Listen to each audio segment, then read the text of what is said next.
네, 감사합니다. 네, 감사합니다. 오늘 또 쉬는 날이실 텐데 그래도 이 시간을 기억하고 또 나와 주셔서 또 감사하고요. 너무 좋습니다.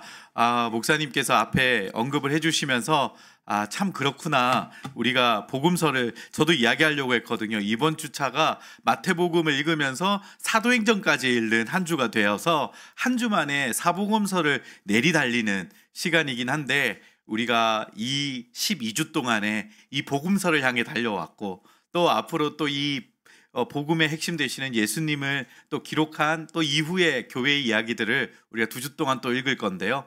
이렇게 깊이 있고 또 우리가 예수님에 대해서 한번 그 발자취를 같이 따라가면서 읽어가는 좋은 시간들이 되었으면 좋겠습니다. 나오는 사람들마다 이렇게 앞에서 인사시켜서 좀 죄송하긴 한데 저도 인사를 오늘 좀 했으면 좋겠다 생각이 들더라고요. 뭐냐면은 우리 그래도 이번 주까지 해서 구약을 다 읽었잖아요. 그래서 구약완독 축하드립니다 하고 서로 한번 인사했으면 좋겠습니다. 네, 구약완독 축하합니다. 네, 얼마 만에 구약완독이신지요? 네, 평생 처음 구약 완독하신 분도 계실 거예요. 그리고 네, 이 인사 받으면서 약간 상대방이 쑥스러워했다면 아직 다 못 읽으셨나 보다. 네, 이렇게도 생각할 수도 있겠지만 어차피 인사하면은요 읽게 돼 있습니다. 이 자리에 나오면 나중에 어차피 또 읽게 되니까 여러분 너무 크게 걱정하지 마시고요. 다 따라오실 거라고 생각하고요. 저희가 그저께부터 이제 마태복음을 시작해서 읽기 시작했습니다. 그리고 이제 내일은 또 마태복음 20장부터 해서 마태복음, 마가복음, 누가복음, 요한복음 그리고 사도행전 앞부분까지 저희가 다시 일주일 동안 통독을 할 예정입니다. 구약을 다 읽었다는 것 자체도 참 대단하십니다. 대단하고요. 또 이렇게 성경 통독할 때마다 아쉬운 부분이 종종 있는데 이 신약 파트가 한 2주, 3주 정도의 분량으로 지나가다 보니 왜냐면 우리가 매일 13장씩 읽다 보니까 분량이 그럴 수밖에 없어요. 그래서 좀 뒷부분이라 빨리 지나가는 듯한 느낌을 받아요. 그래서 다 읽고 나서 신약을 한 번씩 또 곱씹어서 읽어보시는 시간들을 교회에서 만들어 주신다면 또 읽어보시면 좋겠다 싶습니다. 저는 그래서 중간중간에 이렇게 신약만 읽는 반을 교회에서 따로 만들기도 했습니다. 8주 동안 신약을 읽어 내려가는 시간 해서 신약 통독반을 따로 만들어서 그것도 제가 강의하고 했기 때문에 좀 이렇게 신약만 읽는 것도 참 좋다라는 것도 여러분들이 나중에 기억하시고 통독도 놓치지 마시고 또 신약도 깊이 읽어 내려가고 이렇게 하시면 좋을 것 같습니다. 목사님 또 제가 나올 때 이제 한 오늘까지 3번밖에 못 뵙는다 이렇게 말씀해 주셨는데 맞습니다. 이제 3번밖에 안 남았는데 또 그렇게 말씀하시니까 이제는 안 부르시려나 보다 이 생각. 네, 농담입니다. 네, 오해하지 마십시오. 네, 목사님하고 그만큼 친해서 제가 지금 이야기 드리는데 네, 그렇게 또 생각도 살짝 있지만 또 하나님과 이번에 이렇게 성경 통독이라는 이름 때문에 우리가 함께 만날 수 있었고 저를 또 통해서 이렇게 조화 함께 교회 성도님들이 말씀을 읽을 수 있었다라는 게 참 감사하고요. 마지막 주에 좀 더 소회를 더 밝히도록 하겠습니다. 자, 오늘은요. 그래서 마태복음으로 들어가기 전에 저희가 늘 말라기가 끝나고 마태복음으로 넘어가면 저희가 이틀 전에 그렇게 통독할 때 살짝 성경책 한 장 또는 잘 설명된 성경책을 가지고 계시다면 한 2장 넘기면은 마태복음으로 넘어가잖아요. 구약과 신약이 이만큼 짧게 빨리 넘어갈 수 있잖아요. 근데 사실 말라기에서 이 마태복음은 약 400년간의 침묵기가 있었다라는 것을 우리가 알고 있어야 될 것 같습니다. 400년이라는 시간은 짧은 시간이 아니에요. 우리나라 역사 가운데서 제일 왕조가 길었던 조선이란 나라도 500년이라고 하잖아요. 그러니까 400년 동안의 침묵기 이후에 마태복음이 시작이 된 거거든요. 그러다 보니까 이 사이에 변화된 이 이스라엘의 환경들, 변화된 여러 가지 상황들을 우리가 한 번 정도는 언급할 필요가 있겠다 싶은 생각이 들었습니다. 제가 오늘 그래서 간단한 자료를 좀 준비를 해왔는데요. 이 내용을 한번 살펴보시면서 여러분들 134페이지를 같이 펼쳐주시고 신구약 중간시대를 한번 같이 보시면서 같이 내용들을 살펴보도록 하겠습니다. 자, 먼저 이렇게 신구약 중간기라고 말하는 시기가 있는데요. 말라기와 마태복음 사이는 방금 제가 말씀드렸던 것처럼 약 400년 동안의 시간이 흘러가고 있습니다. 이때를 신구약 중간기 또는 침묵기라고 이야기합니다. 왜냐하면 하나님이 보내신 선지자가 따로 있거나 예언이 선포되어지는 시기가 아니었기 때문에 침묵기라고도 이야기합니다. 이 400년의 중간에 그 시대가 변화되는 것들에 대해서 제가 이제 정치적 변화, 사회적 변화, 그리고 종교 종교적 변화에 대해서 한번 언급을 해볼게요. 그래서 사실은 말라기 전까지는요, 뭐 예수님 복음서에 등장하는 인물들, 집단들 아니면 사회 환경들이 말라기까지는 없었던 것들이 많이 있거든요. 그것들을 이제 제가 중간에 어떤 변화들 속에서 일어났는지를 짧게 설명해 드리려고 합니다. 그냥 이거는 뭐 담아 놓으시면 돼요. 담아 놓으셔서 복음서를 읽을 때 백그라운드로 생각해 주시면 될 것 같습니다. 먼저 1번은요, 정치적 변화입니다. 여러 나라들의 변화가 있는데요. 먼저 내용을 읽고 제가 앞에 화면을 별도로 준비한 거를 이후에 한번 살펴보겠습니다. 내용부터 먼저 읽어볼게요. 바사 제국, 그러니까 페르시아 제국이 그리스의 알렉산더에 의해 BC 332년에 망하고 알렉산더가 이 지역의 패권을 잡습니다. BC 323년에 알렉산더 나이 33세에 급사하게 되자 10년밖에 아니었어요. 이 알렉산더가 다스린 시기는요. 그런데요, 이 헬라 제국이 네 장군에 의해서 이제 분할 통치가 됩니다. 알렉산더 제국은 무너졌지만 그의 이념, 헬라 문화는 분할된 왕들에 의해서 계속되게 됩니다. 이 네 왕조 중 프톨레미 왕조와 반복됐습니다. 그 프톨레미라는 말이요. 프톨레미 왕조 중 프톨레미 왕조와 그다음에 세르우코스 왕조가 이스라엘의 팔레스타인 지역에 영향력을 행사하게 됩니다. 처음에는 팔레스타인이 시리아의 셀레우코스에 속했다가 얼마 지나지 않아 BC 301년에 애굽 통치에 프톨레미로 넘어가 BC 198년까지 가게 되는데 이 기간 동안 팔레스타인은 비교적 평온하게 보냅니다. BC 198년에 팔레스타인은 셀레우코스 왕조의 안티오쿠스 4세 에피파네스의 통치하에로 넘어갑니다. 사람 이름 전혀 기억하지 않으셔도 돼요. 밑줄 끌 필요도 없습니다. 그냥 이렇게 넘어가고 있구나 생각하시면 됩니다. 이 에피파네스는 이스라엘의 종교와 그들의 정체성을 포기하고 헬라 문화와 섞이기를 강요하지만 이스라엘은 완강하게 저항합니다. 에피파네스는 예루살렘으로 들어가 성전의 모세의 법에 의해 부정한 짐승으로 규정된 돼지를 제물로 바치고 제우스의 신상을 성전에 배치하며 할례를 금하고 많은 유대인들을 노예로 팔아버리는 만행을 저지릅니다. 이에 격분한 당시 제사장인 마따디아와 그 5 아들이 중심이 되어 BC 167년에 반란을 일으키고 예루살렘을 탈환하고 성전을 회복하여 깨끗하게 합니다. 이것을 수전절이라고 합니다. 이 반란을 마카비 반란이라고 하며 BC 63년에 로마에 의해 다시 점령될 때까지 잠시 독립을 얻는데 이 시대를 하스모니안 시대라고 합니다. BC 63년에 이 지역은 다시 로마의 수중으로 넘어가 이 지역은 헤롯 가문에 의해 통치를 받게 됩니다. 이렇게 이제 변화들이 일어났는데요. 한번 이스라엘이 이제 통일 왕국에서 분열 왕국으로 보내고, 이게 참 오래 전 이야기인 것 같죠. 오래전에 읽은 것 같아가지고요. 이 분열 왕국이 되고 나서 이제 그 중동 지방과 그리고 또 그리스 쪽과 아라비아 반도 전체 가운데서 이제 패권을 잡는 나라들이 변화가 있었어요. 그냥 간단하게 이렇게 기억하시면 돼요. 아수르, 바벨론, 페르시아, 그리스, 로마 이렇게 넘어가고 있다라고 보시면 되는데요. 제가 지도를 하나 준비했습니다.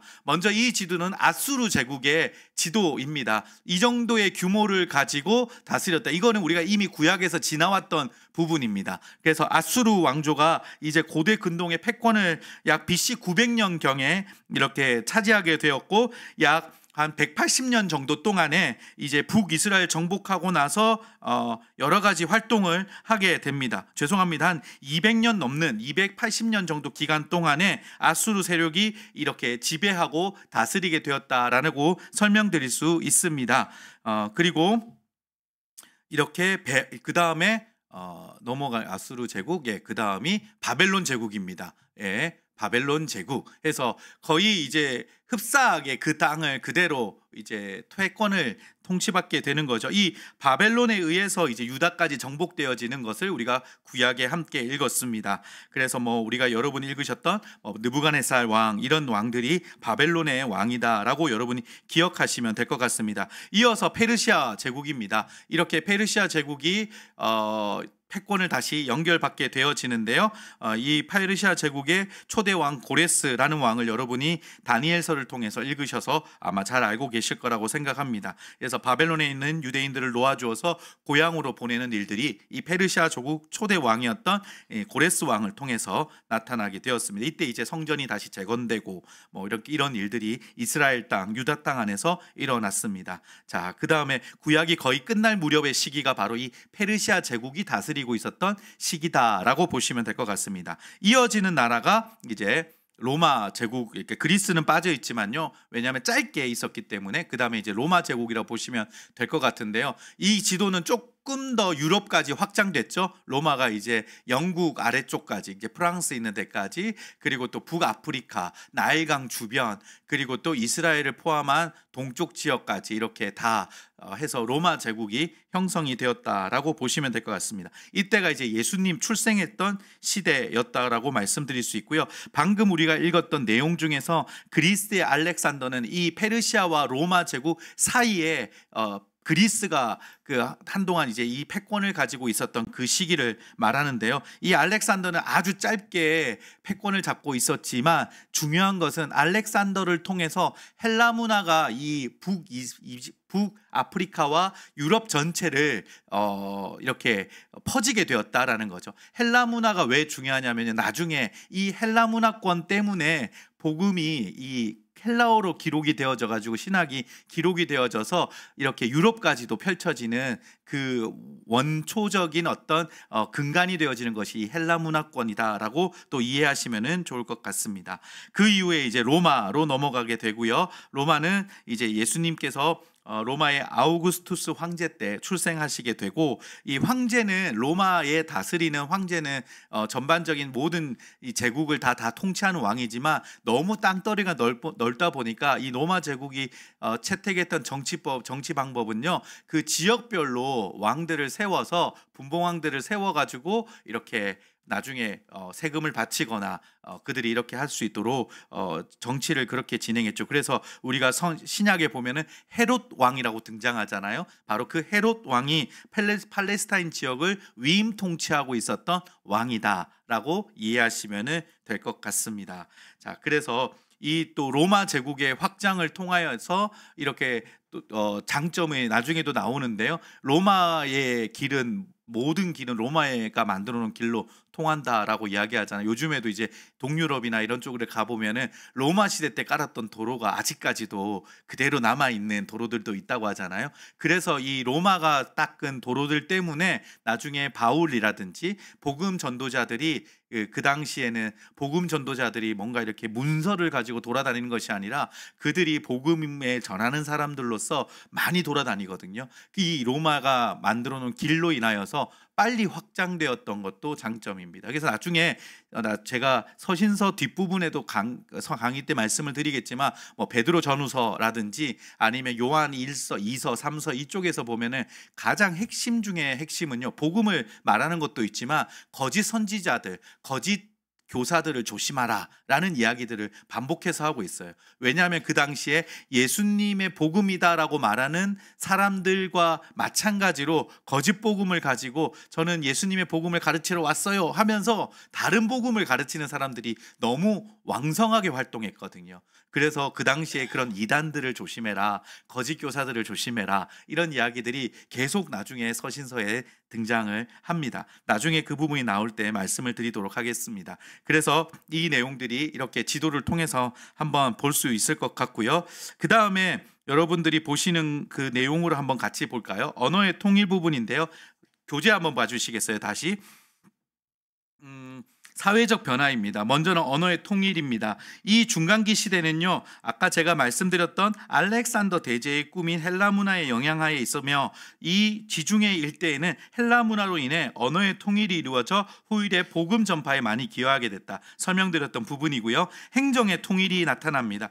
로마 제국이 모든 지역을 다스리며 국경이 없었고 발달된 도로로 여행이 용이한 상태, 이런 부분도 제가 말씀드렸고요. 세 번째는 디아스포라입니다. 무슨 이야기냐면 유대인 이민 집단들이 형성이 되죠. 그래서 다 흩어지게 되어졌습니다. 예수님 당시에는 약 800만 명의 사람들이 디아스포라로 활동했다, 흩어져 있었다라고 설명을 하고 있습니다. 그래서 이스라엘은 많은 정치적 당파들과 종교적 사회계층이 형성되는 시기가 이 침묵기 그리고 신구약 중간기 시기이다라고 이해해 주시면 좋을 것 같습니다. 지금도 이스라엘 유대인들은 디아스포라가 이스라엘에 머무는 유대인들보다 훨씬 더 많습니다. 예, 훨씬 더 많습니다. 여러분 역사적으로 아시겠지만 이스라엘 땅 지금 그 전쟁이 일어나고 있는 중동의 이스라엘 땅은요.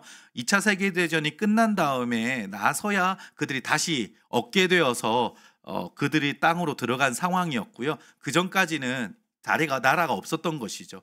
그래서 디아스포라로 살아가는 유대인들이다라고 기억해 주시면 또 될 것 같습니다. 자, 교재 보시면요. 이 기간 중에 두드러지게 형성된 정치 세력은 다음과 같습니다. 해서 마카비안, 열심당, 헤롯당 이렇게 있는데요.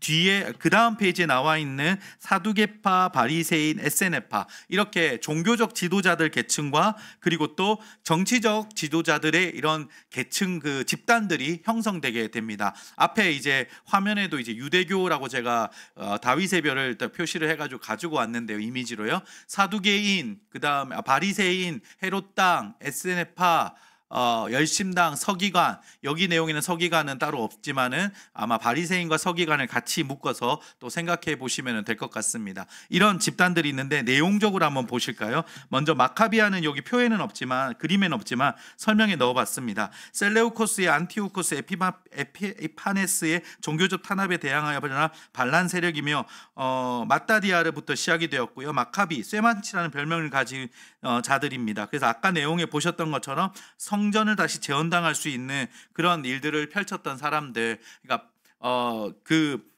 큰 핍박과 유대인들의 그 본디적인 어떤 그 정체성을 흔드는 그 정치 세력으로부터 독립하고자 자신들이 그렇게 무력을 썼던 사람들이 바로 마카비안이다라고 보시면 될 것 같고요.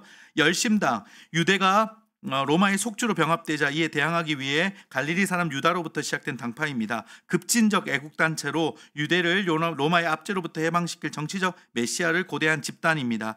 비느하스, 엘리야, 마따디아의 전통을 따르며 죽음을 가한 충성을 강조합니다. 시몬과 가론 유다 그리고 살인강도 바라바가 열심당원의 출신입니다. 여러분 열심당원, 열심당 한 번씩 성경 읽다가 보시잖아요. 그리고 또 우리가 얼마 전에 고난주간 부활절을 보냈는데 그 사람들이 얼마나 종교적 지도자뿐 아니라 그들을 해방시킬 왕을 기다렸는가, 이런 이스라엘의 배경과 지금까지 로마의 압제 그리고 앞에 제국들의 압제를 보면서 그들이 기다리고 있었고 예수님을 향해서 그렇게 반응하는 부분들이 어찌 보면은 어떤 세력에 의해서 호도되어진 것이 아니라 자신들이 바라고 있는 정치적 해방, 메시아를 그렇게 해석할 수 있었던 것들이 어찌 보면 조금 더 자연스러운 과정이었다라는 것도 한번 이런 내용을 통해서 400년 기간에 농축되어진 과정들로 이해해 보시면 될 것 같습니다. 3번 헤롯 땅입니다. 유대 지역 분봉왕인 에돔 사람 헤롯의 가문, 특히 헤롯 안디바를 추종하던 세력으로 정치적으로는 타협주의자요 실리주의자들이었습니다. 종종 사두개인들과 동일시 되기도 했다라고 보시면 되겠습니다. 이렇게 좀 결탁된 사람들이죠. 정치적으로 로마와 결탁되었고 자신들의 힘을 가지고 다스리는 위치 속에서, 관리자의 위치에서 그들의 안위를 누렸던 사람들이다라고 이해하시면 되겠습니다. 종교적 변화, 이 기간 중에 형성된 종교적인 세력들로는 다음과 같은 사람들이 있습니다. 사두개파, 현실 타협주의자들로서 탐심을 종교적으로 위장하고 있는 무리들이었습니다. 이들은 다윗에 의해 세워졌던 사도계의 후예라고 지칭하면서 마키비안이라는 변절된 후예인 하스몬 왕가를 지지하고 헬라화를 주장하면서 부와 권력을 추구했던 귀족주의적, 세속주의적 당파였습니다. 신학적으로 육체의 부활이 없다고 보는 견해를 갖고 있다라는 것도 특징으로 말씀드릴 수 있을 것 같습니다. 즉 사두개파라고 이야기한다면 약간 종교인들이지만 정치적으로 귀속되어져 있는 변질된 종교인들로 해석하시면 좋을 것 같습니다. 이해가 되셨나요? 자, 바리새파 보실까요? 이들은 사두개파와 달리 하스모니안 왕가가 세운 대제사장을 반대했으며 평민 중심이었고 경건주의자들이었습니다. 특히 부활에 대한 신학적 견해에 있어서 사두개파와 정반대였습니다. 일명 백성의 선생으로 불렸으며 백성들의 지지를 많이 받고 있었습니다. 하지만 율법주의에 빠지면서 내면적으로는 세속주의를 지향하는 형식주의자들이 되고 말았습니다. 바리새파 하면 우리가 기본적으로 예수님을 못 받게 했던 중심의 사람들이었기 때문에 뭔가 우리한테는 되게 악감정으로 남아있는 이미지가 있어요. 바리새인 하면은요. 그런데 사실은요, 바리새인의 그런 극단적인 모습도 우리가 있다라는 것을 인정하고 있지만은요, 사실은 바리새인들은 그 당시의 이스라엘 그리고 유대인들을 향해서는 상당히 종교적 지도자로 인정받았습니다. 인정받던 사람들이었던 것입니다. 왜냐하면은 그들은 그 세속에 물들지 않고 구별되어진 열심을 가지고 율법을 지키며 행동하고 활동했던 사람들로 이렇게 인정받았던 사람들이 바리새인들이었다라고 기억하시면 될 것 같습니다. 세 번째, 에세네파입니다. 에세네파는요, 극단적인 경건주의자들로서 광야에 가서 집단 생활을 하던 무리들이었습니다. 그래서 에세네파의 주요한 인물은 바로 세례 요한이다라고 말하는 사람들이 있는데요. 근데 특히 이들이요, 이렇게 집단 생활을 하면서 사회와 격리되어져서 광야로 나가서 그들의 신앙 경건 생활을 하면서 그들이 사본을 계속해서 만들었어요. 그러니까 그들의 경건 활동이 단순히 그냥 동굴에 들어가지고 기도하고 이걸로 끝나는 게 아니고요. 하나님의 말씀이 구전으로 전해지고 있던 것들, 아니면 아주 딱딱한 껍질, 뭐 파피루스 같은 그런 종이에 기록되어만 했던 말씀들을 그들이 계속 같이, 이게 지금 말하면 필사죠, 이렇게 사본을 만들어가면서 그것들을 자신의 경건 훈련들을 쌓아갔는데요. 나중에 이것들이 발견됩니다. 언제 발견이 되냐면은요, 1947년, 거의 최근이죠. 1947년도에 발견이 되어져 가지고 이게 사회사본으로서 우리에게 성경을 다시 좀 제대로 해석할 수 있도록 많은 도움을 주는 사본들이 발견되었다라는, 그 사람들이 에세네파, 예전에 그 당시에 에세네파였다. 그런데 별로 큰 영향력을 미치거나 이러진 않았다라고 보시면 될 것 같습니다. 자, 그래서 따라서 이 400년 기간은요, 하나님께서 침묵하고 계시는 것이 아니라 오실 메시아의 복음이 온 세계에 전파되어 하나님 나라 회복 운동이 활발하게 전개될 수 있는 여러 여건들을 조성하면서 역사하고 계시고 준비하고 계셨다라고 여러분들이 이해하시면 좀 좋을 것 같습니다. 이렇게 제가 한번 정리를 해봤는데요. 정리해본 것뿐 아니라 이 문헌들, 우리가 지금 성경이라고 해서 이제 신약의 27권 그리고 구약의 39권을 이렇게 하고 있는 것 외에도 특히 이 중간기 문헌에 그 외경들이 많이 있습니다. 외경이라고 한다면은요, 여러분 이렇게 이해하시면 될 것 같은데요. 그러니까 정경으로 우리가 성경이다라고 인정하기까지에는 많은 논란이나 아니면은 그렇게 받아들이기에는 같이 채택하기는 어려운 그들의 문헌들이 있어요. 그러니까 유대의 오랫동안 고대 문헌들이 있는데, 그런데 이 외경들 중에서요 12개 정도는 카톨릭에서는 성경으로 받아들입니다. 그래서 카톨릭의 성경과 우리의 성경의 차이가 여기서 나타나게 되는 것이죠. 그래서 제가 앞에 한번 보여드린다면은요, 잘 안 보이실 거예요. 잘 안 보이실 건데 제가 나중에 조장님들 통해서 이미지는 한번 보여드리도록 하겠습니다. 이렇게 좀 외경들이 이렇게 되어져 있다라고 설명드리고자 제가 한번 옮겨온 거니까요. 글자가 잘 안 보이더라도 이해해 주시면 좋겠습니다.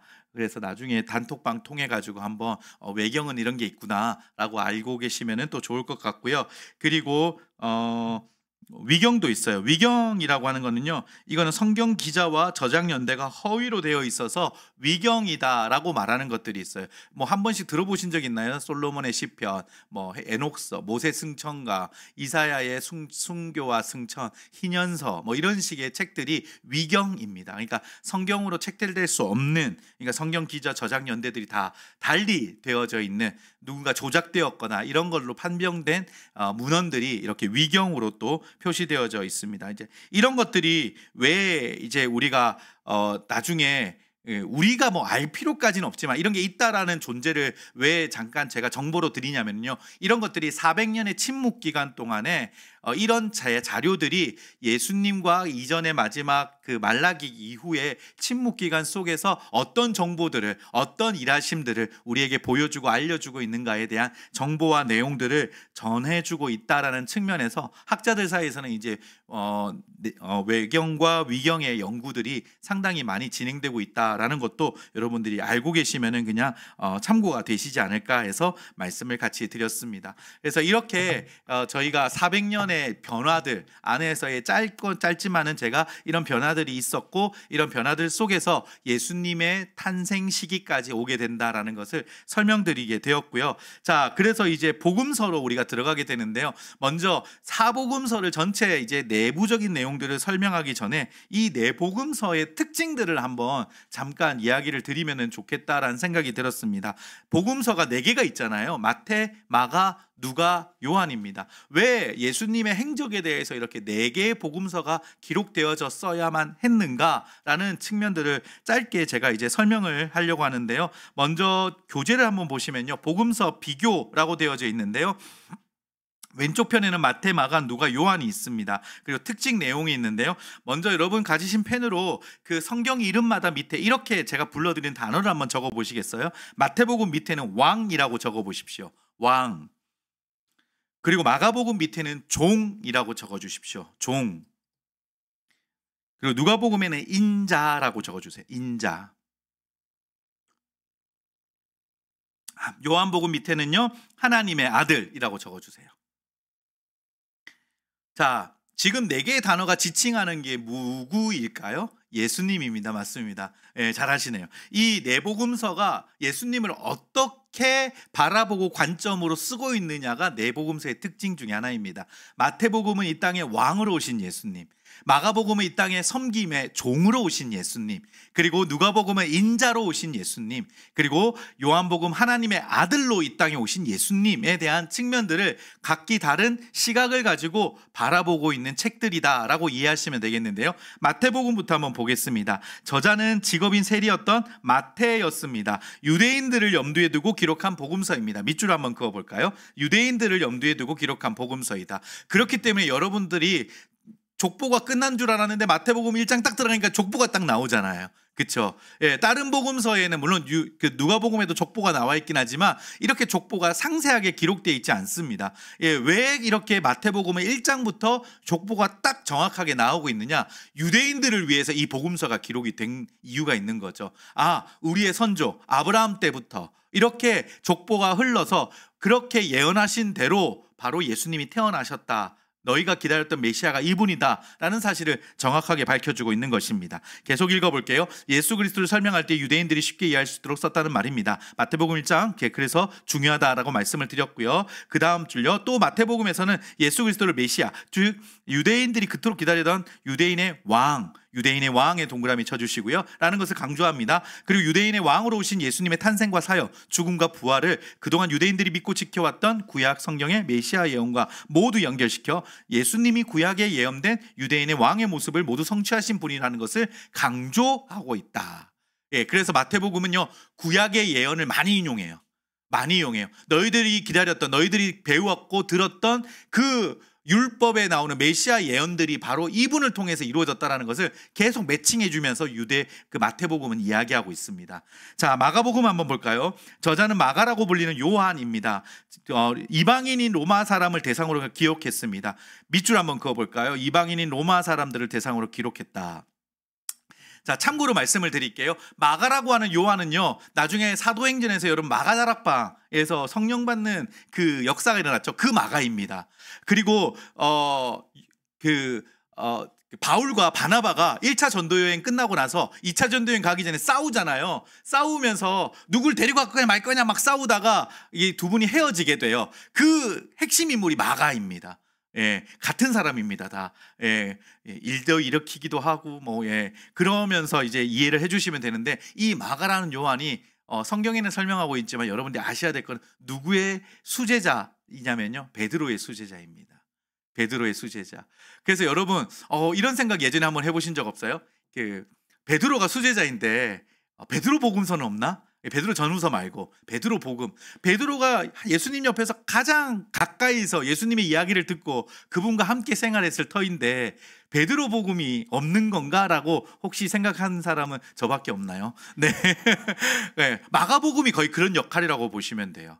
예, 마가가 베드로가 옆에서 예수님에 대한 이야기들을 이제 다 기록을 해가지고 이 마가복음이라는 성경을 기록했다. 그리고 이 네 복음서 중에 학자들의 이제 주장에 따르면 네 복음서 중에 가장 오래된 복음서이다라고 이야기를 합니다. 그러니까 가장 먼저 쓰여졌다 라고 주장하는 경우들이 많이 있습니다. 나중에 그 앞부분에 그 부분에 가서 제가 설명할 때 말씀을 드리도록 할게요. 자, 그 내용주 계속 보겠습니다. 그러므로 이방인에 대한 예수 그리스도의 관심이 많이 드러날 수 있도록 기록되었습니다. 이방인들은 이론보다 행동을 더 중요시 여겼으므로 마가복음에서는 예수님의 족보를 과감하게 삭제했습니다. 아울러 끊임없이 움직이시는 신은 종의 모습을 그리고 있습니다. 종의 동그라미 쳐주시고요. 인자가 온 것은 섬김을 받으려 함이 아니요 섬기러 왔다는 완전한 종의 모습을 보여주고자 한 것입니다. 마가복음은 섬김의 모습으로 종으로 이 땅에 오셨다라는 것을 보여주고 있죠. 누가복음요, 저자는 의사 직업을 가진 누가였습니다. 그는 의사로서 과학을 공부한 사람이었기 때문에 지성인들과 학자, 철학자 등 교육을 많이 받은 사람들에게 관심을 가지고 있었습니다. 누가는 본서를 헬라 문학과 사고방식을 가진 사람들을 위해 기록했습니다. 밑줄 그어볼까요? 헬라 문학과 사고방식을 가진 사람들을 위해 기록. 아까 마가복음은 이방인 로마 사람들 대상에서 기록이었습니다. 그래서 누가복음에는 길고 어려운 헬라어 단어들이 많이 사용되고 있습니다. 또한 누가는 처음부터 헬라 사람들에게 글 쓰는 틀을 서론으로, 헬라 사람들이 쓰는 그 글의 틀이 있어요. 그러니까 교양 있는 사람, 어느 정도 수준 있는 사람들이 쓰는 틀이 있잖아요. 논문을 쓴다 이러면 논문을 써야 되는 틀이 있잖아요. 그런 것처럼 누가복음은요, 우리는 이제 번역이 되었고 우리에게 이렇게 보여지기 때문에 그 틀을 발견할 수 없지만 딱 보는 순간 아, 이건 수준 있는 사람이 썼네, 이런 느낌을 주는 그 복음서가 바로 누가복음이다라고 또 이해하시면 될 것 같습니다. 또 계속 한번 볼게요. 처음부터 저자, 쓰게 된 경위, 수신자 등이 쓰면서 이게 글 쓰는 목적을 분명히 제시하고 있고 또 증인들을 내세우는 등 가능한 한 자세히 조사하여 쓴 흔적을 보여주고 있습니다. 그래서 누가복음에도 보면 가능한 한 자세히 쓴다라고도 자기 스스로가 표현하고 있습니다. 그는 또 그리스도 예수 그리스도가 온 인류를 위해 완전한 구원자이심을 강조하고 있습니다. 마태가 족보를 쓸 때에는 유대인인 아브라함에부터 쓴 데 반해 누가는 온 인류의 시작인 아담과 그 위에 하나님으로부터 시작하고 있는 것도 특징입니다. 요한복음 볼까요? 저자는 사도 요한입니다. 요한복음은 모든 인류를 위해서 기록되었습니다. 요한은 예수님의 모습 가운데 특별히 하나님의 아들이신 예수님을 가르쳐 주려 했습니다. 그는 시간, 공간, 죽음도 초월하시는 예수님을 그리면서 기적을 통해 하나님께서 하나님의 아들이심을 보여주고자 했습니다. 자, 저는 이거는 그냥 제가 통독하다가 그냥 발견한 것 중에 아주 사소한 거라서 그냥 쓱 지나가면서 말씀드리는데, 굳이 왜 마태복음, 마가복음, 누가복음, 요한복음 순으로 이렇게 배열을 했을까?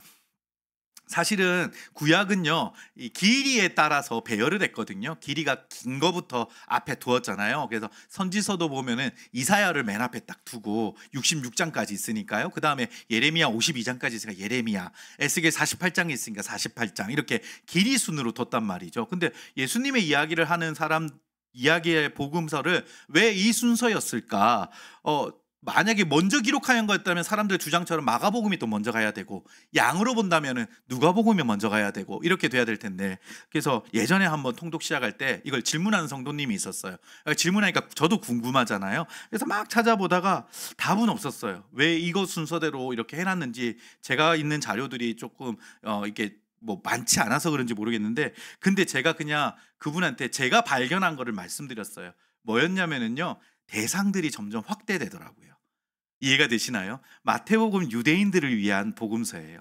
마가복음은요, 로마인들을 위한 복음서, 로마인 이방인들까지, 그러니까 유대인들, 이 언저리에 있는 사람들까지, 그 다음에 이 누가복음은 헬라에 있는 사람들까지, 그러니까 조금 더 확장되죠, 더. 그리고 요한복음은 이제 온 인류를 위해서 이 복음서가 기록이 되었다. 그래서 그냥 제가 보다가 이런 특징은 있네라고 했어요. 이거는 박정윤 목사 주장이기 때문에 가짜일 가능성도 있습니다.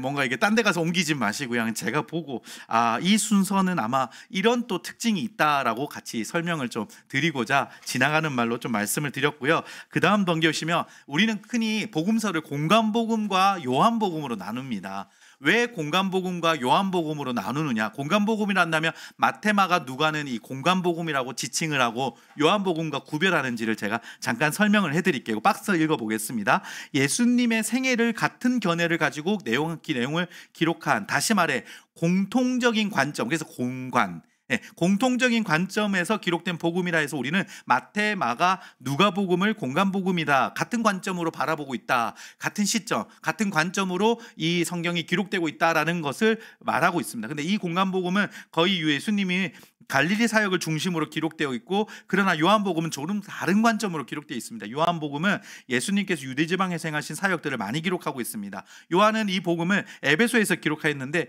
구전에 의하면 그때에는 모든 사도들이 죽고 요한만이 남아 있었습니다. 그러므로 요한마저 죽으면 예수님을 목격한 사도들이 모두 사라지게 되는 것입니다. 그래서 그의 제자들이 복음서에 기록되지 않은 다른 이야기들을 기록해 달라고 요한에게 요청했고, 그 요청으로 기록된 것이 바로 요한복음입니다. 그래서 여러분, 그 옆에 97%라고 한번 적어 보실래요? 97%. 97%. 요한복음에만 기록된 내용이 97%나 됩니다. 그러니까 앞에 세 복음서는요, 다 섞여 있어요. 다 섞여 있는데 오직 순수하게 요한복음에만 기록된 내용은 97%. 그러니까 앞에 복음서에 없는 내용이 기록되어져 있다라는 것이죠.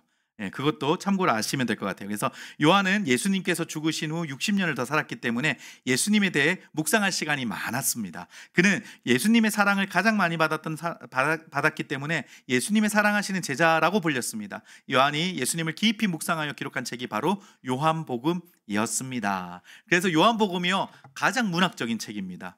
그리고 가장 정제되면서도 복음을 잘 드러내고 있는 책이다라고 말할 수 있습니다. 그래서 여러분 주변에서 혹시 나 성경 한번 보고 싶은데, 아니면 막 힘들어하는 사람한테 복음, 이 성경 좀 읽게끔 알려주고 싶어 하는데 어떤 책을 먼저 읽게 하면 좋을까 할 때 제일 먼저 추천할 책이 요한복음입니다.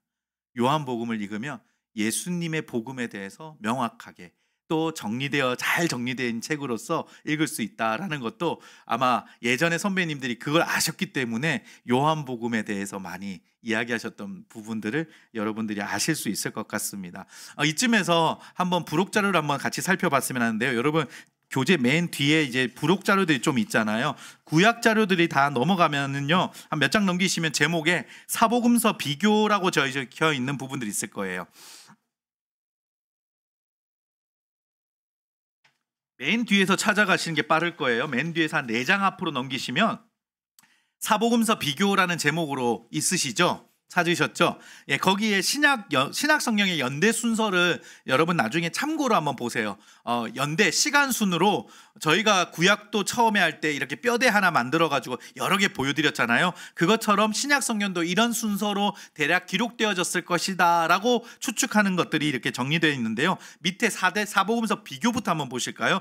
구분해 보시면 추측 연대, 그러니까 기록되었던 연대, 뭐 저자 직업, 뭐 대상, 핵심, 예수님의 형상, 특징, 예수님 말씀, 구약 인용, 고유 내용, 주제, 뭐 주제 말씀, 이런 것들이 쭉 있죠. 제가 아까 뭐 쭉 했는데 여기에는 제가 93%라고 표시했네요. 그리고 다른 자료에서 제가 봐서 97%라고 했는데 요한복음의 고유 내용이 93%, 뭐 마가복음은 7%로 제일 적죠. 제일 적어요. 이로 인해서 이제 설명드릴 수 있는 건 뭐냐면, 제일 먼저 기록된 성경이었기 때문에 이걸 참고로 해서 다른 사람들이 이 성경에 대한 내용에 추가적으로 이제 복음서가 함께 기록되었다라고 학자들이 또 주장하는 부분이 있습니다. 이해가 되셨죠? 네, 이렇게 쭉 보시면 되겠습니다. 자, 그리고 그 옆에 보시면 공간복음과 요한복음의 차이 있습니다. 예수님 묘사할 때 인간이신 예수로 묘사했고 하나님이신 인간으로 묘사했고, 관점은 역사적 관점, 신학적 관점. 예, 사역의 중심이 갈릴리나 아니면 유대 지방이었는가. 유월절 언급하는 것도 좀 차이가 있습니다. 세 복음서는 한 번 언급되어져 있지만 요한복음 3번 언급되어져 있습니다. 예루살렘 방문한 것도 그렇고요, 체류하신 것도 그렇고, 성결 청결 사역도 이제 언제쯤 기록되어져 있는지도 다르고요. 예. 그리고 표현 방식, 그리고 예수님의 가르침, 이런 것들도 조금 공간복음과 요한복음이 차이점이 있다라고 보시면 될 것 같습니다. 쉽게 말해 다시 한 번 더 강조한다면, 요한은 마지막 그 자신의 말년에 예수님이 말씀하셨던 내용들을 기록하면서 이미 그 당시에는 세 개의 복음서뿐 아니라 여러 예수님의 말씀이었다, 예수님의 사역이었다, 행적이었다라는 것들이 많이 전해지고 있었을 때였거든요. 이제 그렇기 때문에 요한이 그 부분들 외에 다른 자신이 예수님과 함께했던 그 시간들 속에서의 내용들을 정리하였고, 어부 출신이었던 요한, 그러니까 어떻게 보면 지금도 마찬가지지만 이렇게 몸으로 일하는 일들 속에 있다 보니까 지식적으로나 지성적인 부분에서 처음에는 예수님의 제자 초기에는 이런 부분들이 대단하지 않았겠지만 60년 동안 사역을 하면서 이런 지성적인 부분, 교회의 지도자로 세워졌던 그런 부분에서의 많은 부분 축적되어진 자신의 삶의 노하우를 가지고, 지적인 부분을 가지고 이 요한복음을 기록하게 되었다. 그래서 나중에 제가 요한복음 초두를 설명하면서 이게 다른 복음서와 다르게 어떤 형식으로 아주 깔끔하게 명료하게 정리가 되었는지를 한번 다시 말씀드릴 수 있도록 하겠습니다. 자, 이어서 마태복음으로 들어가겠습니다. 예, 여러분 놀라지 마십시오. 아직도 내일 읽을 분량은 들어가지 않았습니다. 네, 이제까지 사복음서를 간단하게 설명드린 거고요. 지금 들어가는 것도 저희가 그저께 읽은 내용들이 있기 때문에 빨리 한번 들어가 보도록 하겠습니다. 잠깐만요. 네, 앞에 내용 마태복음 이제 들어갑니다. 네, 예수 그리스도는 유대인의 왕이라고 적어 보실까요? 유대인들을 향하여서 왕으로 오신 예수님을 기록하고 있기 때문에 유대인의 왕이라고 저희가 한번 적었습니다. 저자는 마태고요. 대상은 유대인입니다. 예, 그리고 주제는요, 왕으로 오신 메시아 예수입니다. 혹시 오타면 예수를 고쳐주세요. 네, 제가 중간중간에 오타를 많이 고쳤음에도 또 등장을 하는 오타가 있습니다. 네, 그리고 특징은요, 구약의 인용이 가장 많다라고 제가 말씀드렸죠. 왜요? 유대인들한테 기록이 되었기 때문에 너희들이 봤던 그 말씀에서 예언한 분이 이분이야 라는 거를 알려주고 있는 것입니다. 자, 그리고 장별로 주제별로 장을 묶고 있습니다. 그래서 5대 설교, 이적 10개와 그 다음에 뭐 이렇게 쭉 집중 소개하고 있고요. 그 다음에 3번 예수님의 사역 가운데 가르치심과 교훈을 특별히 강조하고 있습니다. 유대적 색채가 강한 것도 이 유대인을 향해서 썼던 복음서이기 때문에 그런 부분들이 강하다라고 보실 수 있고요. 그 다음에 8번도 특징입니다. 율법의 유효성을 강조한다. 이것도 유대인들을 향해서 말해주고 있는 부분입니다. 5대 설교, 산산수훈이라고 이야기하죠. 그 다음에 12제자 파송설교, 천국 비유 설교, 제자 설교, 종말 설교 이렇게 연결되어지는 내용들이 쭉 등장합니다. 유일한 비교 자료라고 말씀하신 유일한은요, 이 마태복음에만 등장하는 비유 자료를 제가 앞에 한번 정리해 봤습니다. 곡식과 가라지, 밭에 감추인 보화, 진주 그물 비유, 1만 달란트 빚진 자, 포도원 품끝, 두 아들 비유, 열처녀, 양과 염소 이런 내용들이 마태복음에만 기록되어져 있습니다. 비유로서 다른 세 가지 마가, 누가, 요한에는 기록되어 있지 않는 비유입니다. 유일한 이적 자료도 마찬가지입니다. 두 소경을 고치시고 베드로 물 위에 걷다 빠지는 것, 물고기 입에서 한 세겔, 그 다음에 병자 치유 이런 것들이 등장합니다. 또 재미있는 것은요, 마태가 무슨 직업이라고 했죠? 세리라고 했잖아요. 그래서 마태복음에는요, 동전이나 이 돈의 화폐 단위가 계속 등장합니다. 왜냐하면 자기하고 이게 친밀하거든요. 쉽게 이야기하면 이거예요. 같은 제자들이 그 당시에 있더라도 예수님이 뭐 한 세겔 이야기하고 한 달란트 이야기하고 이러면은 다른 사람들은 뭐 그랬나 보다 하고 돈 이야기 하셨네 이러고 넘어갈 텐데, 마태는 그게 쏙쏙 들어오는 거예요. 그러니까 한 세겔, 한 달란트, 이 돈에 대해서 더 직접적으로 딱 정확하게, 그렇다는 거예요. 누가는 어땠다고요? 누가는 의사니까 더 관찰을 하고요. 누가서로 가면은요, 이적과 치유에 대해서 더 자세하게 기록합니다. 왜냐하면 누가는 이게 더 관심 많았거든요. 그것도 복음서의 특징이다라고 보시면 되겠습니다. 내 복음서나 있네. 그냥 하나만 있었으면은 성경 분량도 좀 작을 테고 뭐 이럴 수 있겠지만 다 필요해서 우리에게 주신 거다라고 보시면 되겠습니다. 그래서 유일한 비유 자료, 유일한 이적 자료, 이것도 제가 각 복음서 앞에 초반 서론에 다 설명으로 제가 넣어 드릴 거니까, 들어 있으니까 한번 체크해 주시면 되겠고요. 뭐 외우실 필요는 없습니다. 앞으로 혹시 신학대학원을 진행하려고 생각하고 계시는 분이 계시다면 외우셔도 됩니다. 질문이 이런 문제 나오거든요. 마태복음에만 기록하고 있는 비유가 아닌 것은 해가지고 문제가 나올 수 있으니까 신대원 준비할 때 열심히 외웠던 기억이 납니다. 갑자기. 네, 다음 페이지 넘어갈게요. 예수님의 족보가 1장의 1절부터 이제 17절까지 등장을 합니다. 자, 내용 볼까요? 예수님의 족보라고 적어주시고요. 성경의 족보는 그 끝에 나오는 사람을 부각시키기 위해 사용되어집니다. 그리고 구약 족보는 최종 끝이 바로 예수님이십니다. 그래서 구약은 오실 메시아를 기다리면서 쓴 책이고, 구약의 그 메시아는 바로 예수님이시고, 그 예수님의 오심으로 구약의 족보는 종결짓습니다. 그 후로 신약에는 족보가 다시 등장하지 않습니다. 마태복음의 족보는 요셉의 계열을 보여줍니다. 그 족보는 아브라함부터 시작해서 14대씩 세부로 보여지고 있습니다. 첫 14대는 족장들입니다. 두 번째 14대는 왕입니다. 그리고 마지막 14대는 포로 이후에 없어진 왕들을 대신하여 평민들의 지도자들을 보여주고 있습니다. 14대식으로 묶음은 이 족보의 흐름에서 중심되는 인물이 다윗은 히브리 알파벳 숫자적 개념을 모두 하며 14가 되기 때문에 14대씩 따랐다는 견해가 있습니다. 그러나 14대씩 전형에 비해 실제로 빠진 사람도 있습니다. 마태는 그 족보에 5명의 여인을 또한 등장하는 것도 특징입니다. 자, 5명의 여인 밑에 한번 적어 보실까요? 다말, 룻, 라합, 밧세바, 그다음에 마리아. 다말, 룻, 라합, 밧세바, 마리아. 이렇게 5명이 등장합니다. 예, 다시 한번 불러드릴게요. 천천히 적으신 분들 위해서 다말, 룻, 라합, 밧세바, 마리아. 예, 그 당시에 가부장적 사회, 남자 중심의 사회에서 여성들이 족보에 등장하고 있다. 이건 상당한 큰 이슈이기도 했고요. 하나님께서 어떤 분들은 그래요.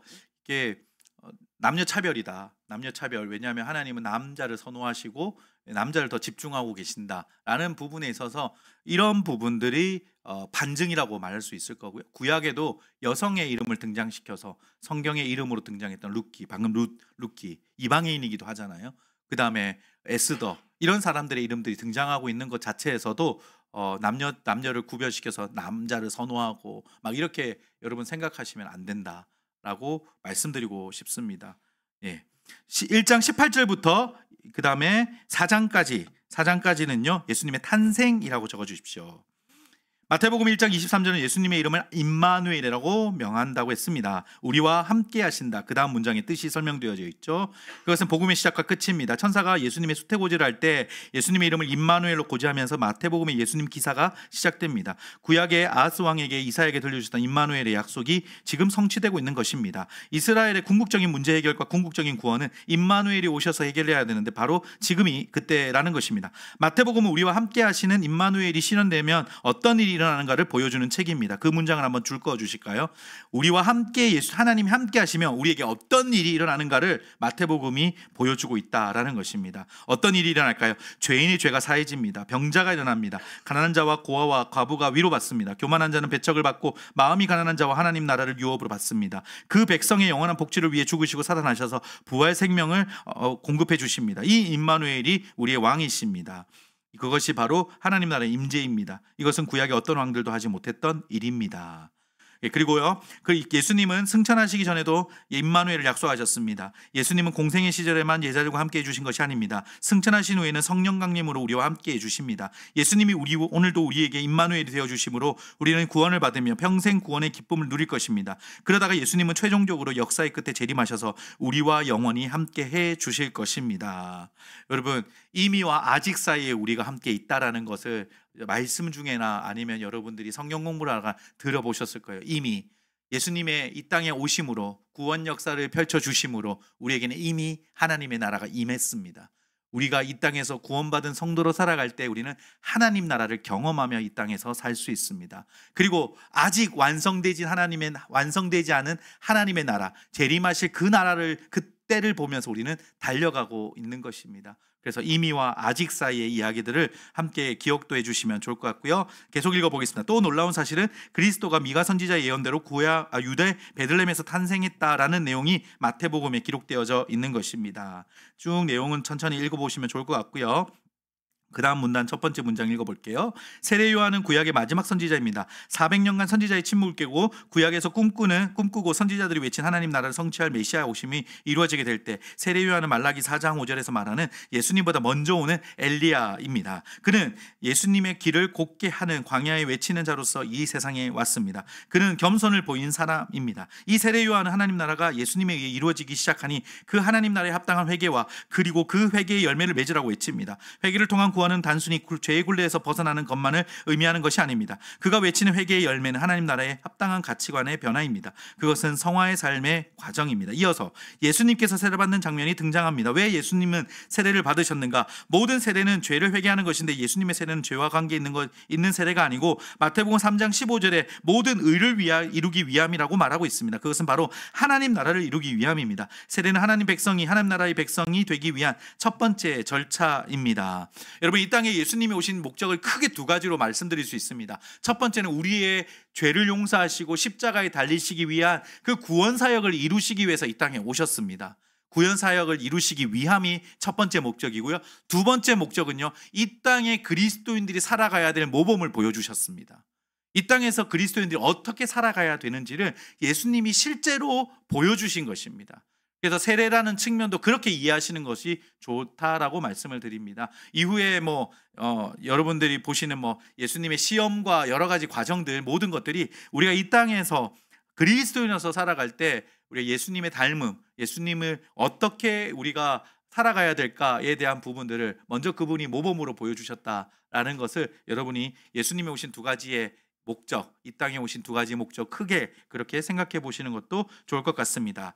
자, 이어지는 마태복음 4장에서는요, 방금 제가 말씀드렸던 예수님이 광야에서 사탄에게 시험을 받으셨습니다. 예수님의 광야 시험은 단순히 개인적 차원의 시험이 아니었습니다. 구속사역으로 중요한 의미가 있는 사건입니다. 창세기 3장 15절에 하나님은 뱀의 머리를 밟은 여인의 후손이 온다는 약속, 원시복음을 주십니다. 우리는 하나님 나라를 회복시키기 위해서는 사탄의 대적은 피할 수 없는 싸움입니다. 이 싸움은 결국 요한계시록에서 종결되고 하나님의 승리로 끝나며 잃어버렸던 에덴이 새하늘과 새 땅으로 온전히 회복됨을 봅니다만, 그때까지 사탄의 최대의 관심사는 역사에서 자신의 머리를 밟은 여자의 후손이 나타나는 것입니다. 그런데 지금 예수님이 여자의 후손으로 사단에게 치명타를 가할 공생의 사역을 시작하려 하자 사단이 그것을 죄에 좌시하지 않고 여자의 후손에서 총공격을 감행하는 장면이 바로 예수님의 광야 시험입니다. 예수님은 유혹이 왔을 때 단호히 말씀을 택하셨습니다. 하나님에 대한 절대적 순종을 나타내는 것입니다. 사단에게서의 승리는 말씀에 순종하고 하나님을 의지하는 길밖에 없습니다. 그 문장에 밑줄을 그으시면 좋을 것 같습니다. 사단에게서 의 승리는 말씀에 순종하고 하나님을 의지하는 길밖에 없습니다. 그렇지 않으면 하나님 나라는 회복되지 않은 것입니다. 사탄에게 세 개의 시험을 받으실 때 예수님은 세 가지의 말씀을 가지고, 신명기 말씀을 가지고 사단을 물리치십니다. 그냥 물리치신 것이 아니에요. 사단이 공격해 왔을 때 어디 까불고 있어, 저리 안 가, 이렇게 말씀하신 게 아니에요. 하나님의 정확하신 그 말씀으로 사탄을 물리치셨다. 제가 아까 말씀드렸죠. 이 땅에 오신 목적 두 번째, 우리에게 모범이 되어 주신다. 그러니까 우리가 사탄의 공격, 우리에게 어려움이 찾아왔을 때 우리가 그것을 빠져나오고 이겨낼 수 있는 것은 말씀밖에 없습니다. 그래서 에베소서에서도 전신갑주에서 많은 우리의 영적인 도구들을 설명할 때 바로 말씀을 이 성령의 검이라고 표현하면서 이 공격 무기로서의 말씀을 연결시켜 설명하는 것과 동일한 의미가 될 것이다 라고 말씀드릴 수 있습니다. 그래서 우리는 말씀에 집중하는 삶을 살아가는 것이 우리가 살아가는 신앙의 모습으로서 너무너무 중요하다라는 것을 다시 한 번 더 언급해 드리고 말씀드리는 것입니다. 자, 마태복음 이 예수님의 세 가지 사역을 설명하는데요, 가르치셨다, 복음을 전파하셨다, 병자를 고치셨다라는 사역을 여러분이 기억하셨으면 좋겠습니다. 그래서 이 세 가지 사역은요, 지금에 어떻게 나타나고 있냐면요, 선교사들의 사역들이 보통 이 세 가지 사역들이에요. 대한민국에 처음 초기 선교사들이 왔을 때도 이 세 가지 사역을 했죠. 병원을 세우고, 교회를 세우고, 학교를 세우고. 그리고 많은 선교사님들이 지금도 믿지 않는 자들을 향해 나아갈 때, 그곳에 갔을 때 교회를 세우고, 그리고 학교를 세우고 병원을 세우는 일을 이렇게 같이 하는 것이 바로 예수님의 3대 사역을 여러분들 선교 사역 안에서 이렇게 실천하고 있다라는 것도 참고로 이해하시면 좋을 것 같습니다. 자, 5장부터 10장은요, 예수 그리스도의 말씀과 능력이라고 적어주시면 되겠습니다. 예수 그리스도의 말씀과 능력. 하나님의 아들로 확증하신 예수님은 천국 복음을 전파하기 시작합니다 하면서 5장부터 이제 산산수훈의 말씀들을 말씀하고 계십니다. 밑에 내용은 쭉 한번 읽어보시면 좋을 것 같습니다. 그래서 밑에 표에 보시면은요, 팔복, 그리고 예수님에 의한 보범, 다른 자에 의한 모범, 상급, 이런 식으로 팔복에서 상급으로 바로 설명하시지만 중간에 두 개를 한번 제가 좋은 자료가 있어서 같이 내용을 한번 넣어봤습니다. 자, 그리고 밑으로 한번 갈까요? 11장부터 13장, 천국 비밀. 세례 요한은 감옥 갇힌 상태에서 제자들을 예수님께 보내서 오실 그이가 당신이 오니까 우리가 다른 일을 기다리오리까 하고 질문합니다. 이에 대해 예수님은 이사야 말씀으로 대답하십니다. 밑에 마태복음 11장 5절 보지 못하는 사람이 보고 걷지 못하는 사람이 걷고 문둥병 환자가 깨끗해지고 듣지 못하는 사람이 듣고 죽은 사람이 살아나며 가난한 사람에게 복음이 전해진다고 하여라. 그리고 세례 요한이 구약의 마지막 책 말라기에서 예언한 엘리야라고 말씀하십니다. 이는 구약에서 기다리는 메시아가 자신임을 밝히 드러내신 것입니다. 예수님은 여자가 낳은 자 중에 가장 큰 자인 요한보다 더 크신 분으로 천국 복음의 실체이십니다. 네, 이런 내용들 쭉 한번 여러분 다시 눈으로 쭉 보시면 좋을 것 같습니다. 나중에 가셔서 오늘 좀 내용이 많아서 제가 패스하는 부분이라고 생각하시면 되겠고요. 자, 이어지는 13장부터 13장 안에 53절까지는요. 씨 뿌리는 비유와 천국 비유가 나와 있습니다. 그래서 이 부분이 예수님의 천국 복음을 가장 밝게 보여주는 하이라이트 부분이다라고 보시면 되겠습니다. 크게 7가지의 비유가 나오고 여기에 나오는 비유가 하나님 나라에 관한 비유다라고 설명하시면 되겠습니다. 4줄 한번 내려오시면은요. 첫 4개는 씨 뿌리는 자의 비유, 가라지 비유, 겨자씨 비유, 누룩 비유 이렇게 무리에게 주는 말씀이고 3개는요. 감춰진 보화 비유, 진주 비유, 그물 비유는 제자들에게 설명하는 천국 비유다라고 설명드릴 수 있습니다. 그래서 천국 기원을 설명하면서 가라지, 겨자씨, 누룩 비유는 천국이 사탄이 방해 공작을 하지만 꾸준히 자란다는 점을 설명하고 감춰진 보화, 진주 비유는 천국을 사모하고 찾는 사람에게 자세에 관해서 설명하며 그물 비유는 천국의 완성과 심판이 반드시 있다는 점을 말씀해주고 있다라고 여러분이 알고 계시면 좋겠습니다. 자, 천국 백성의 삶 14장부터 18장입니다. 세례 요한은 고난을 받고 죽게 됩니다. 환란의 바람이 부는 세상 바다에서 사람이 먹고 사는 인생 문제를 오병이어로 책임지시는 주님을 의지하지 말고 하나님의 아들로 믿어야 합니다. 오병이어는요, 여러분 엄청난 사건이에요. 5,000명을 먹이신 사건. 이게 얼마나 엄청났냐면요, 내복음서에 다 기록되어 있어요. 예, 마태복음 14장, 마가복음 6장, 그 다음에 누가복음 9장, 그 다음에 요한복음 6장, 14장, 6장, 9장, 6장 이렇게 기록되어져 있어요. 예, 이걸 어떻게 편하게 외우냐면요, 식사는 6구역, 식사는 14는 6 9, 6. 예. 식사는 6구역이 합니다. 이렇게 하면 바로 외워집니다. 저 그것 떠올리면서 방금 말씀드린 거예요. 4개 다 엄청난 사건이에요. 십자가 사건이 내복음서에 다 기록되어 있거든요. 그런데 다른 예수님의 역사들은요, 하나씩 빠져 있긴 해요. 근데 이 오병이어의 사건은요, 또 다 내복음서가 다 기록하고 있다. 여러분이 그렇게 참고로 아시면 좋겠습니다. 그 밑에 줄에 오타가 있어서 한번 수정해 볼게요. 그리고 다음에 예수님인데 애자로 잘못 타이핑이 기록되어져 있습니다. 예로 고쳐주시면 되겠습니다. 예수 그리스도를 하나님의 아들을 믿는 신앙 고백으로 천국 열쇠를 받은 제자는 사람의 일을 생각하지 않을 말고 하나님의 일을 하기 위해 자신을 부인함으로 나는 죽고 예수로 살아야 한다. 이런 것도 우리가 같이 기억하면서 내용을 살펴보셨을 거라고 생각하고요. 자, 밑에 오병이어의 기적을 마태와 마가를 통해 보는 제자들의 자세 이렇게 보시면 예수님께서 제자들에게 무리들을 먹이도록 권하셨을 때 제자들의 대답이 어땠는가를 유의해 보십시오. 그들의 3가지 이유를 들어 변명합니다. 여기는 빈들입니다. 공간이 마땅치 않습니다. 그다음에 때도 이미 저물었습니다. 시간적으로 많이 늦었습니다. 이런 이야기하죠. 빵 5개와 물고기 2마리 뿐입니다. 라고 우리 가진 게 이거밖에 없습니다. 다 부족한 것들을 예수님께 이야기하게 됩니다. 다시 말하면 우리는 거리가 너무 멀리 떨어져 있고 또 시간도 없고 나눌 만큼 가진 것도 없다는 변명이지요. 오늘 우리에게 가지고 있는 변명들이 바로 이것입니다. 그리스도인의 사랑은 나눔과 섬김에 근거하고 있다는 것을 우리가 알아야 하는 것입니다. 네, 오병이어를 통해서 우리가 이런 정면도 우리가 체크하고 또 생각해 보셨으면 좋겠습니다. 나는 어떤 핑계로 하나님이 부르시고 있는 것에 주저하고 있고 내가 계속해서 머물러만 있는가? 그 여러분 마음에 계속 두드리시는 그것에 하나님의 부르심 앞에 여러분들도 한번 진솔하게 이 통독을 하면서 주님 앞에 반응해 보셨으면 좋겠습니다. 자, 드디어 73일차 내일 읽을 말씀을 이제부터 시작해 보겠습니다. 마태복음 20장부터 저희가 같이 살펴볼 건데요.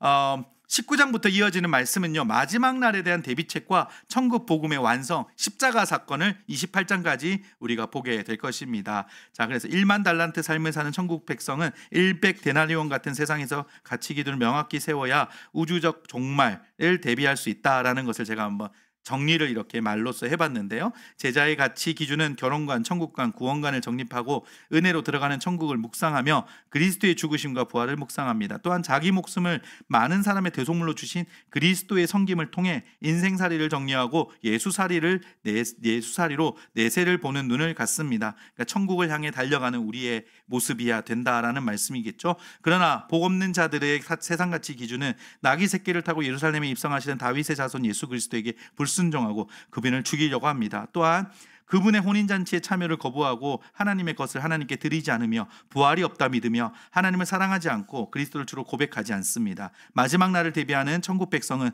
노아의 때와 같은 세상에서 천국 복음을 전파하지만 외식하는 맹인된 지도자는 지옥 자신을 생산합니다. 결국 복받은 자들은 예비된 나라를 상속받고 저주받은 자들은 예비된 영원한 불에 들어가게 됩니다. 이러한 천국 복음을 전하신 예수님은 구약의 말씀대로 언약의 피로 세우신 새 언약을 십자가에서 성취하시고 천국 복음을 완성하신다. 그래서 뒷부분에 나온 내용들을 제가 한번 이렇게 정돈하면서 한번 메시지로 정리해 보았습니다. 자, 이어지는 마가복음입니다.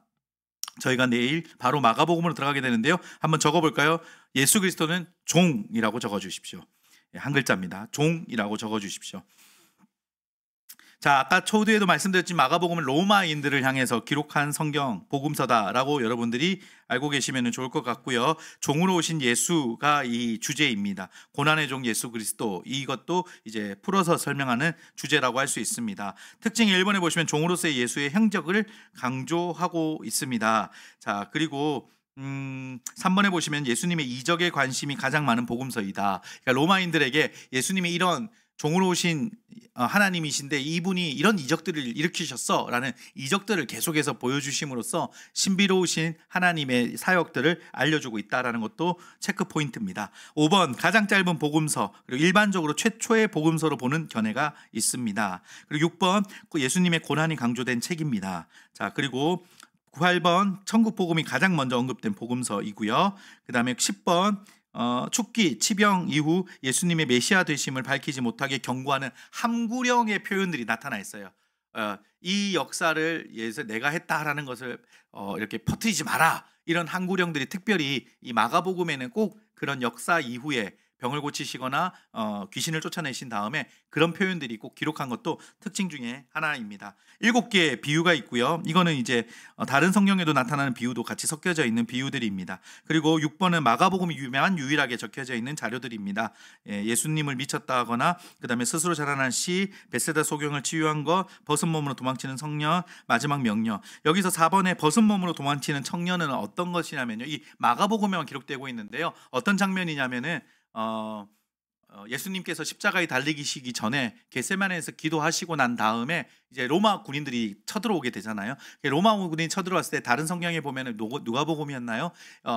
그 베드로가 이제 칼을 빼내가지고 귀를 자르는 사건도 등장하고 막 그때 어두운 밤중에서 막 엄청난 일들이 거기서 일어나고 예수님이 잡히시는 밤이 되잖아요. 이제 그때 예수님이 잡히시는 그 혼란한 틈에 이 마가는요, 벗은 몸으로 도망치는 청년이 한 명 이렇게 이불을 뒤집어 쓰고 도망쳤다, 이걸 아주 짧게 기록을 하고 있어요. 여기에만 등장을 하고 있어요. 그래서 학자들이 주목한 거죠. 이 사람이 누군가?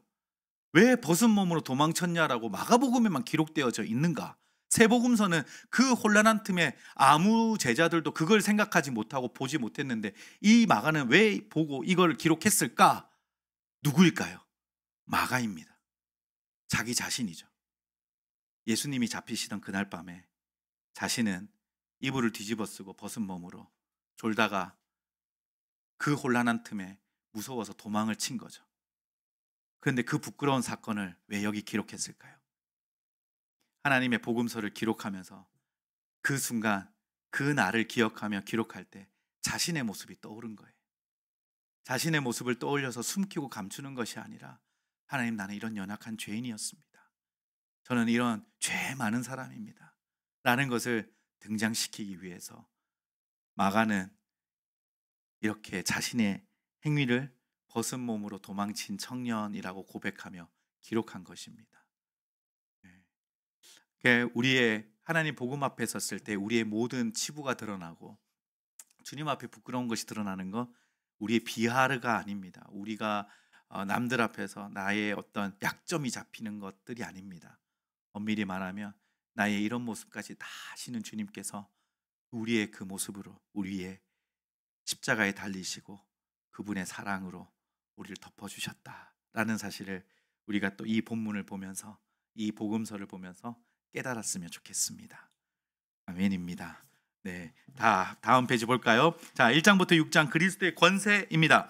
자, 그리스도의 권세, 마가복음은 신약 성경의 사복음 중에 가장 짧게 기록된 책입니다. 16장으로 구성되어 있죠. 그러므로 예수 그리스도의 생애와 사역에 대해 충분히 설명은 부족하지만 복음의 권력은 명확하게 보여준다는 장점이 있습니다. 복음의 핵심은, 자, 밑줄 그어볼까요? 예수 그리스도가 죄를 사하시는 것이고 죄 사함을 받은 예수님의 제자가 되어 예수 믿음으로 사는 것입니다. 복음의 핵심은 이거예요. 내가 예수님께서 나를 통해 나의 죄를 예수 그리스도를 통하여서 용서받았다. 그리고 그 용서받은 것으로 내가 주의 제자가 되었다. 그리고 그 복음으로 살아간다. 이것입니다. 그래서 마가복음의 시작부터 죄 사함을 받게 하는 회개와 복음을 믿으라고 선포하고 있습니다. 예수님은 제자를 불러 사람 낚는 어부가 되려 하시려고 예수님의 죽으심과 부활하심을 복음의 진수를 교육하시기 앞서 그리스도에게 죄를 사하는 권세가 있는 줄 알게 하십니다.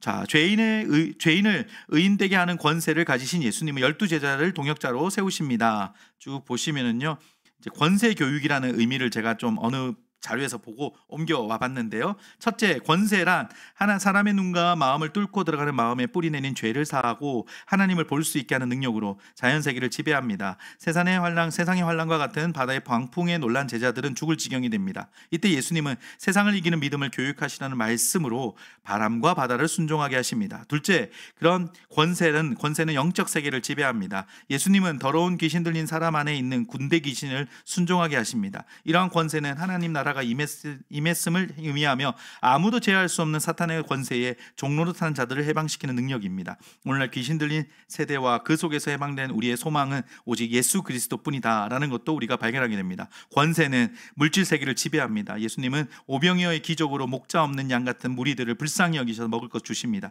이러한 권세는 사단에게 속아 새 속에 매어 사는 자들에게 예수 그리스도가 생명의 양식이심을 알게 하시려는 것입니다.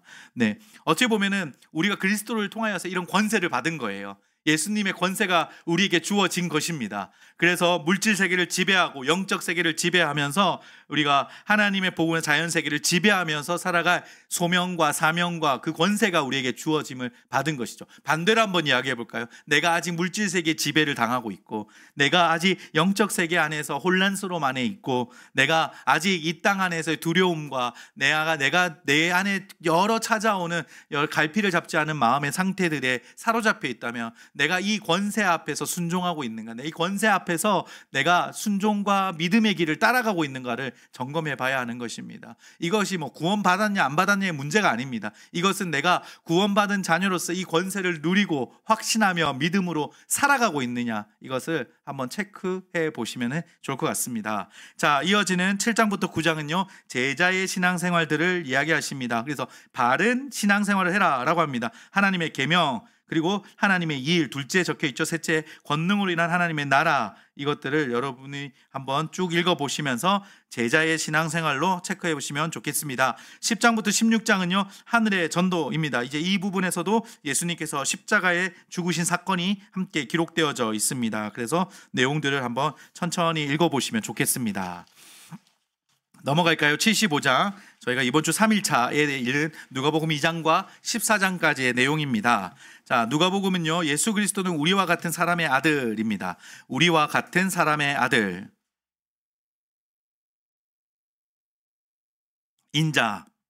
인자로 오셨다. 우리와 같은 사람의 몸을 입고 이 땅에 태어나셨다라는 것을 강조하고 있습니다. 대상은 특별히 데오빌로, 그다음에 헬라인 데오빌로 가카라고 표현되고 있는데요. 이거는 이제 전에 한번 제가 설명을 잠깐 붙였던 것처럼 특정 인물, 데오빌로란 진짜 사람에게 보내는 것이 아니라, 그러니까 그 당시에 로마 사람들 때문에 이런 그 문서들이요 조금은 비밀스럽게 전달되는 경우들이 많이 있었습니다. 왜냐하면 핍박의 대상들이었거든요. 그래서 이 편지들이 발각되어졌을 때 특정 누군가가 발견하고 그 사람의 해를 당할 수 있던 상황들이 많았기 때문에 이렇게 데오빌로라는 어떤 암호화된 듯한 별명과 같은 이름을 통칭하면서 이 문서를 기록했다라는 주장들이 있습니다. 그렇게 또 생각해 보시면 좋을 것 같습니다. 자, 특징 1번 예수님의 인생을 강조하고 있다. 그리고 3번에 보시면은요. 복음서의 장수가 아닌 내용으로 가장 많다. 누가복음이 가장 많은 책입니다.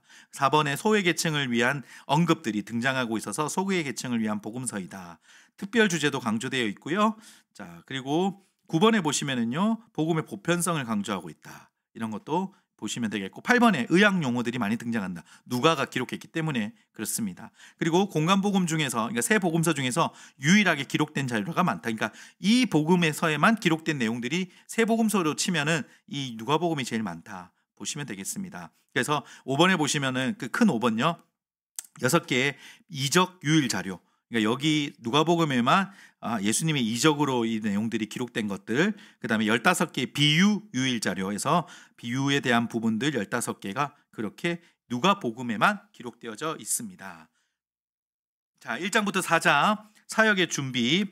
누가는 구약의 예언 성취가 구속사의 관점에서 누가복음을 기록합니다. 구속사는 예수 그리스도의 생애와 사역에 대한 계시적 예언으로 시간 속에서 만들어진 역사가 아닙니다. 구속사는 하나님의 계획으로 영원 속에서 준비되신 그리스도가 시간을 뚫고 나타나신 것이며 과거와 현재와 미래를 아우르면서 나와 우리와 인류를 구원하는 복음입니다. 이러한 구속 역사는 계획된 창조와 예정된 종말을 한눈에 보게 합니다. 그래서 누가복음은 시작부터 사가랴와 엘리사밧 그리고 처녀 마리아를 통해 2000년 전에 아브라함의 언약과 1000년 전 다윗의 언약의 성취를 한눈에 보여줍니다. 사가랴가 예수 그리스도에 대한 예언한 구원의 뿔은 죄와 사탄으로부터 구원하는 능력을 상징하고 돋는 해는 사망의 그늘에 앉은 어두운 인생들에게 치료하는 광선을 바라는 구원을 의미합니다. 이렇게 해서 세례 요한의 출생부터 누가복음은 자세하게 기록을 하고 있다라는 것도 여러분들이 보시면 될 것 같고요. 5장부터 9장 한번 보실까요? 갈릴리 사역이라고 적어 주십시오. 갈릴리 사역. 그래서 예수님께서 갈릴리에서 공생애를 시작하는 장면이 나타납니다. 갈릴리는 이스라엘의 북쪽에 있습니다. 북쪽에 갈릴리 호수가 있고 그 밑에 요단강이 흐르고 그 밑에 사해 바다가 있거든요. 사해 바다가 있는데 그 갈릴리 호수의 위쪽 편에 이제 갈릴리라는 지역이 있습니다. 자, 그래서 이제 10장부터 14장은 유대 지역 사역이라고 적어 주십시오. 유대 지역 사역. 그래서 갈릴리에서 사역과 유대 지역의 사역이 이렇게 연결되어져서 설명하고 있습니다. 자, 쭉 내용을 나중에 읽어주시면 될 것 같습니다. 자, 76일차 누가복음 15장에서 요한복음 3장까지 저희가 보게 될 건데요. 15장부터 19장은요. 일단은 15장에 등장하는 탕자의 비유의 이름을 제목을 따서 되찾은 아들이라고 제가 적어봤는데요. 특별히 15장은 세 개의 비유를 인해서 잃어버린 것들에 대해서 하나님 예수님께서 말씀하십니다. 그 설명의 두 번째 줄에 보시면요. 동그라미 한번 쳐보실까요? 잃은 양, 그 다음에 잃은 동전, 잃어버린 동전, 그 다음에 되찾은 아들의 비유, 그러니까 잃은 아들을 다시 되찾았다라는 비유가 이 15장에 세 개가 등장을 합니다. 그래서 주님은 잃어버렸던 죄인 하나가 회개하고 돌아오면 기뻐하는 잔치를 버리신다라는 것으로 이 모든 세계가 잔치로 마무리되어지는 것을 여러분들이 보실 수 있을 것 같습니다. 그래서 죄로 인해 잃어버린 하나님 백성을 되찾는 방법은 아버지 집에서 대가를 바라지 않고 수고한 마다들처럼 품삯을 받을 수 있는 율법적인 행위가 아닙니다. 그것은 아버지의 재산을 허랑방탕하게 낭비해 받을 자격이 전혀 없는 둘째 아들처럼 은혜로 받는 되는 하나님 나라 복음입니다. 그래서 이 비유를 가지고 팀 켈러 목사님이 쓰신 책이 하나가 있죠. 탕부 하나님이라는 책이 있어요. 나중에 통독이 끝나면 이 책도 한번 보시면 너무 좋을 것 같습니다. 탕부 하나님. 왜 제목을 탕부 하나님이라고 지었냐면 우리는 주로 탕자를 많이 강조하잖아요. 탕자. 허랑방탕한 삶을 살았던 둘째 아들을 강조를 많이 하는데 사실 이런 아들까지도 품고 첫째 아들의 그 완악함도 품는 아버지의 탕부. 그러니까 넘치는 사랑. 그 사랑이 그냥 요만한 사랑이 아니라 막 퍼주는 사랑. 그 탕부의 마음을 묵상을 하며 그 기록한 책이 이제 팀 켈러 목사님의 탕부 하나님인데요. 얇습니다. 그러니까 통독하고 나서 한번 머리 식힐 겸 얇은 책으로 한번 읽어보셔도 좋을 것 같습니다. 자, 그 다음 20장부터 24장은요 증인의 사역이라고 적어주십시오. 증인의 사역. 예수님은 북쪽 갈릴리 사역을 떠나 남쪽 유대 지역으로 지나가면서 여리고에서 잃어버린 삭개오를 찾아 구원하십니다. 그리고 예루살렘에 입성 바로 전에 하나님 나라가 당장 나타날 줄 생각하는 제자들에게 은화 10문화의 비유를 말씀하십니다.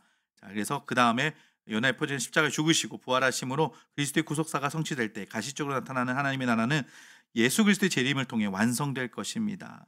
증인된 삶을 살아야 한다라는 것을 말씀하시고 이제 선지서의 예언대로 입성하시는 장면부터 이 구속사역을 진행하고 있다라는 것도 여러분들이 기억하시면 좋겠습니다. 자, 요한복음 볼까요? 자, 요한복음. 그리스도는 하나님의 아들이라고 적어주십시오. 그리스도는 하나님의 아들. 네, 오늘 사도행전까지 가야 되긴 하는데 한번 달려볼게요. 일단 자, 요한복음. 사도 요한, 성경의 5권의 저자입니다. 요한복음, 요한 1, 2, 3서, 계시록까지요. 이것들 요한이 이제 기록을 했습니다. 예수님이 사랑하시는 제자라고도 이야기를 하죠. 근데 재밌는 사실은요, 예수님이 사랑하시는 제자라고 이 사도 요한을 이야기하는데 이 예수님이 사랑하시는 제자라고 표현하는 것은 요한복음에만 그렇게 기록되어 있어요. 앞에 세 복음서에서는 기록되어 있지 않아요. 왜 그럴까요? 이제 자기가 기록하면서 내가 가장 사랑받았던 제자야 하면서 이제 그렇게 기록을 하는 거죠. 또 그냥 제 추측인데요, 그 반기를 들 다른 제자가 살아있지 않아요. 아무도. 자기가 지금 혼자 남아있기 때문에 내가 사랑받았던 제자야 하면서 설명해도 누구도 반론을 제기할 수 없기에 그 당당함으로, 그 예수님을 보고 싶은 마음으로 또 내가 가장 사랑받은 제자라고 기록했던 마음이 아니었을까 한번 추측해 봅니다. 자, 주제는요, 하나님의 아들이며 말씀이신 예수 그리스도라고 적어주시고요. 보시고요. 특징에 보시면은요, 예수님의 이적을 특별히 표적이라고 표현하고 있다라는 것도 특징입니다. 요한복음에는요. 그 다음에 요한복음은요, 7가지 선언, 7가지 표적, 7가지 담화, 이렇게 내용들이 딱 짜여진 각본처럼 기록되어져 있는 것도 요한복음의 특징입니다. 제가 아까 초두에 설명을 드렸죠. 요한이 이 사역들을 오랫동안 하면서 얼마나 예수님에 대한 이야기를 많이 했겠어요. 그리고 앞에 3개의 복음서에 있는 이야기들도 똑같이 많이 했겠죠. 그런데 이제 요한복음에서는 딱 정제된 7가지의 예수님과 대화를 나눴던 사람들의 이야기, 7가지의 표적, 7가지의 그 다음에 선언, 나는 무엇이다 라고 말하는 이 7가지씩 딱 맞추어서 설명하고 있는 것도 특징이라고 말씀드릴 수 있습니다. 자, 그래서 이적 유일 자료 5번까지 보고 밑에 한번 잠깐 볼게요. 가나 혼인잔치 이적 유일 자료, 베데스다 연못 38년 전 병잔 치유한 거, 실로암 소형 치유한 거, 죽은 나사로 살리신 거, 이것들이 이제 요한복음에만 기록되어져 있습니다. 그래서 밑에 보시면 7가지 선언적 표현, 나는 뭐다 해서 에고에이미라고도 표현하는데요. 나는 생명의 떡이다, 나는 세상의 빛이다, 나는 양의 문이다, 나는 선한 목자다, 나는 길이요 진리요 생명이다, 나는 부활이요 생명이다, 나는 참 포도나무다 라고 요한복음에서 말씀하십니다. 7가지 표적도 딱 이렇게 보여주시는 거, 다른 복음서에도 있는 내용도 있지만 이렇게 내용들이 나있고요. 7가지의 담화, 대화를 나눴던 이야기들, 논쟁들 이렇게 설명하고 설교들까지 포함해서 말씀하고 계십니다. 자, 1장부터 12장, 그 영생은 그리스도라고 적어주시면 되겠습니다. 영생은 그리스도. 그래서 요한복음은요, 구속사의 내용이 영생을 증명합니다. 영원한 생명을 증명하고 있습니다. 예수님은 자신을 메시아로 믿지 않은 자들에게 구약 성경의 핵심 내용이 예수 그리스도라는 것을 알려주고 있습니다. 그래서 밑에 내용 말씀들을 제가 옮겨와 봤고요. 자, 77자 보시면 영생은 임마누엘이라고 적어주십시오. 13장부터 21장은 이제 임마누엘, 전반부 12장까지의 내용은요, 예수 그리스도가 하나님 아들의 보내심을 받고 영생의 비밀을 갖고 오신 내용을 말한다면, 후반부는요, 예수 그리스도가 하늘 아버지에게로 돌아가는 여정의 이야기입니다. 그래서 이 내용으로 나누어서 여러분들이 요한복음을 또 살펴보시면 좋을 것 같습니다. 자, 이어서 사도행전입니다. 이제 요한복음 너무 짧게 빨리 넘어가는 것 같지만 시간이 많이 없네요. 자, 요한복음 사도행전은요, 예수 그리스도는 그는 세상의 구주라고 적어주십시오. 그는 세상의 구주. 사도행전의 저자도 누가복음의 저자와 같은 누가입니다. 그래서 데오빌로라는 사람에게 또한 똑같이 이 사도행전을 이야기하고 있습니다. 주제는요, 성령의 권능으로 성장하는 교회 이야기들을 담고 있다라는 것도 같습니다. 기록 목적 보시면요, 복음의 확산으로 인해 초대교회의 발전 과정 및 기독교의 역사성을 알리고 있고요, 유대인들에게 그리고 헬라의 다신교에 대해 기독교가 참 하나님의 종교다라는 것을 변증하고 있다라는 것도 이 기록 목적이라고 보시면 되겠습니다. 특징 중에 하나 보시면은요, 3번에 성령 행전이다라고 펼쳐지는 것입니다. 예수님의 이제 사역이 마무리가 되고 나서 성령의 오심을 다루고 있고, 성령을 통해서 교회가 확산되고 복음이 전해지고 있는 것들을 알려주고 있기 때문에 성령 행전, 성교 행전이라고 표현하기도 합니다. 그리고 바울의 사역들을 후반부에서 다루면서 바울 선교의 그 연구를 할 수 있는 주요 메시지 그 책이 이 사도행전이기도 합니다.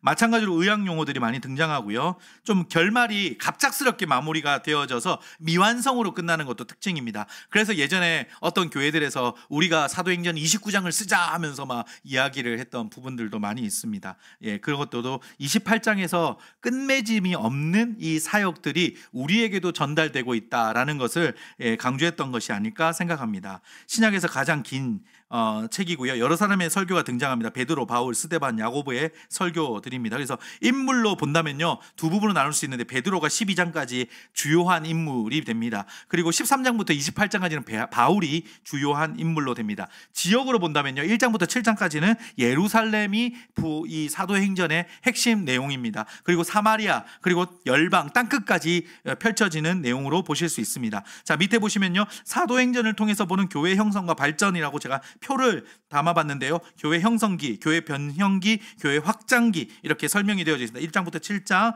그 다음에 8장부터 12장, 13장부터 28장 이렇게 해서 유대인을 중심으로, 사마리아인을 중심으로, 이방인을 중심으로 하면서 베드로 바나바, 그리고 또 바울로 연결되어지는 이 사도행전의 확장 과정을 여러분들이 한번 눈으로 보실 수 있을 것 같고요. 자, 1장부터 3장은요 성령의 강림입니다. 성령이 이 땅에 오신다라는 예수님이 약속처럼 오순절 날에 강림하고 계십니다. 성령 강림 사건은 어떤 사람에게는 새술에 취한 것처럼 보이기도 합니다. 술 취한 사람은 술의 지배를 받듯이 성령이 취한 사람은 성령의 인도하심을 받게 됩니다. 성령의 인도하심을 받은 베드로는 성령의 감동으로 기록된 성령의 근거에 예수 그리스도의 부활을 증거합니다. 예수님은 부활하신 후 자신에 대해 기록된 시편이 구속사의 예언이라고 말씀하신 적이 있습니다. 베드로는 시편에서 다윗이 예수 그리스도에 대해 한 말을 인용합니다. 그래서 뒤에 내용들을 제가 옮겨왔고요. 쭉 내용을 보시면은 알 것 같습니다. 자, 4장부터 11장까지는요 성령의 사역이라고 적어주십시오. 자, 그래서 이제 이 사역이 단순히 유대인으로 국한되지 않고 이제 이방인들에게도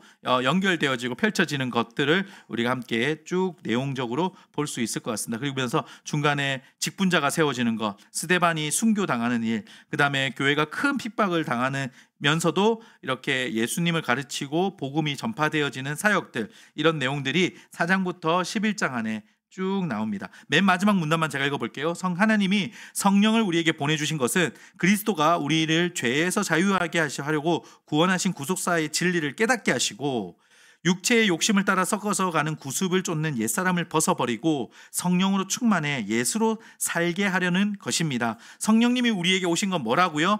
이런 구속사를 깨닫게 하시는 역할을 해주시고, 그 다음에 옛사람을 벗어버리고 성령으로 충만해 예수로 살아가게 하시기 위해서 우리에게 성령 하나님을 보내주신 것입니다. 그런데 성령의 인도하심을 따라 살지 않으면 육체의 욕심을 따라 살게 되어 아나니아와 삽비라처럼 성령을 속이고 근심하게 됩니다. 그러므로 세상의 문화에 속취해 세상을 속지 말고 하나님의 말씀에 취해 성령의 지배를 받아야 하는 것입니다. 우리가 이렇게 이번 주 우리 대복음서와 사도행전의 앞부분까지 말씀을 읽으면서 예수님이 우리에게 행하신 것, 예수님의 말씀, 하늘나라 복음을 우리가 다시 한번 더 깊이 새기고, 이렇게 사도행전으로 연결되어지는 놀라운 역사들을 우리가 감격스러운 마음으로 한번 통독해 보시는 13주차가 되었으면 좋겠습니다. 긴 시간 함께 또 강의를 들어주셔서 감사하고요.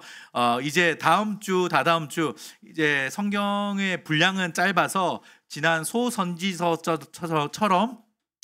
짧게 모든 성경을 다뤄야 되기 때문에 조금씩 말이 빠르고 내용이 좀 많아질 것 같습니다. 하지만 뒤에 이제 서신서와 그리고 또 뒤에 이어지는 마지막 요한계시록까지 2번의 강의 남았기 때문에 우리가 힘을 내서 또 수요일날 나와서 이렇게 함께 강의를 듣고 말씀을 기대하고 사모하는 마음으로 함께 통독에 참여해 주시면 좋을 것 같습니다.